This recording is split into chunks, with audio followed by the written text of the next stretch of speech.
This video is sponsored by BMI Solutions, your one-stop shop for document scanners in the UK. Check out bmisolutions.co.uk. So off to the side here I have a black iPad mini and also a white iPad 4 with a Retina display. Now first time round when I unboxed and reviewed the iPad mini I didn't give it that good a review, so I decided to take another look, sort of a fresh look at it, and I've spent a few weeks with the iPad mini now and I'm ready to share my opinion. The iPad 4 has been in the Geekanoid studio a while. I'm going to show you that up against the iPad mini and really just give you my opinion on both devices. So let's take a closer look. So let's kick things off with a look at the physical dimensions of both these devices and how they actually feel in the hand. Well, obviously we've got the iPad 4, the larger device, on the right here, and then the iPad mini on the left.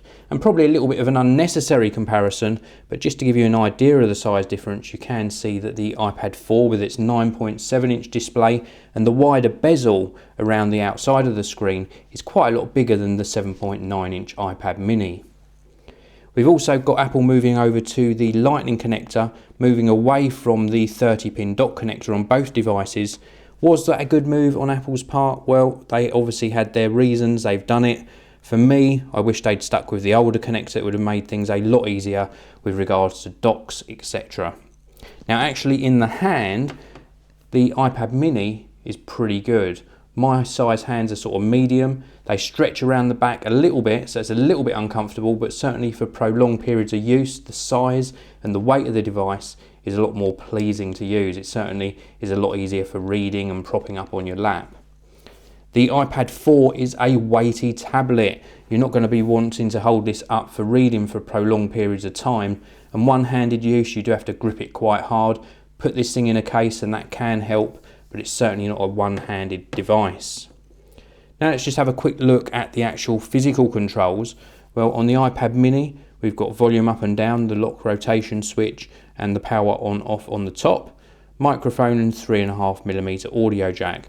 You've already seen the Lightning connector, but something that's a little bit different is on the bottom edge is we've got stereo speakers on the bottom edge here. And then on the iPad 4, very similar configuration. We've got a single sort of button here for volume up and down. We've got the lock rotation switch, power on and off, microphone, 3.5mm audio jack along the top. And then on the back, a single speaker, which sometimes does get blocked if you're using it on a flat surface. It mutes the sound very slightly. Now with both of these devices switched on straight away, you can see the difference in resolution. The Retina display makes text look a lot crisper, and this follows through when you're viewing photos as well. If I put a photo on both devices, you can see a big difference to the naked eye on this iPad 4 with a Retina display over and above the iPad mini. But that's not to say the display on the iPad mini is bad. It's perfectly acceptable for viewing back photos and videos. Yes, I have got an anti-glare screen protector on this one and a clear glass protector on this one. I'm not going to remove those for this video. I've viewed both of these with the naked eye without screen protectors. The iPad mini is just fine, but the colours do pop a lot more on the iPad with the Retina display. When you're using it for viewing videos, if I just pop into the YouTube app on here, both devices are brilliant for viewing videos.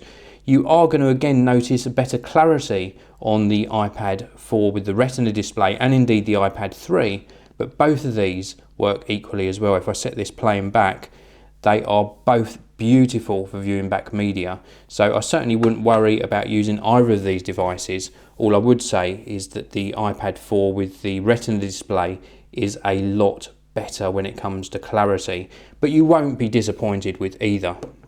Now one thing I was disappointed with is with the iPad mini, and that's with the performance.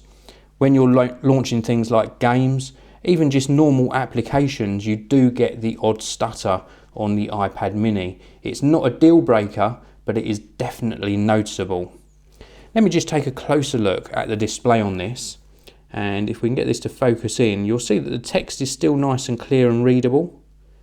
It's still really nice for actually viewing back websites. In fact, let's have a look at the Geekanoids website. So we go into the browser and let's go into Geekanoids. And you will see what I mean. It is a nice device and very, very portable. And between the two, again, you're not going to be disappointed in the browsing experience. So this is the Geekanoids website on the iPad mini. Let's just get it up on the iPad 4. So there we go, that's it loading on the iPad 4. And you can see between the two, because of the way the iPad works, you're not getting any less to view on the iPad mini. You can see that both of these cut off at the same point. All you are getting between the two devices is this one is a lot crisper. Because of the higher resolution, the text is rendered a lot smoother, but you aren't getting any more in the sort of physical view of the screen. It is purely just a lot crisper to view. And then let's give you a little look at the iPad mini. Both perfectly readable though. So between the two, it's a hard choice. You can either go for real high specs and performance over the slightly lower specification, the lower resolution screen, but a lot lighter, a lot more portable, and probably a lot more useful to the majority of people. I think the iPad mini in its form factor with the 7.9 inch screen will possibly prove to be more popular over the larger iPads in the long term. So in summary, I really do like both devices.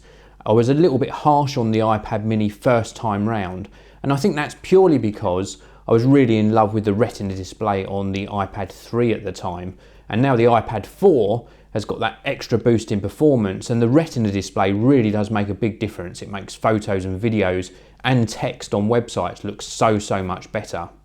But that said, the iPad mini has sort of won me over a little bit more, and that's because it is so much more portable. So I really can see it fitting into my arsenal of kit, sort of on those everyday travels. So when I'm just popping out for an hour or two, where I normally wouldn't take a device, I can see the iPad mini coming with me. And when I want to travel a bit longer, and perhaps travel really light, then it probably will make it into my bag of kit as well. But that said, if I was going away for a week and I was going to be using the iPad day in, day out, I'd probably still choose to take the iPad 4 because of that Retina display and the superb performance. So that's it for my look at the iPad 4 and the iPad mini. Thank you very much for watching. If you've enjoyed this video, please do give it a thumbs up. It really does help me, and I'll see you all in the next video.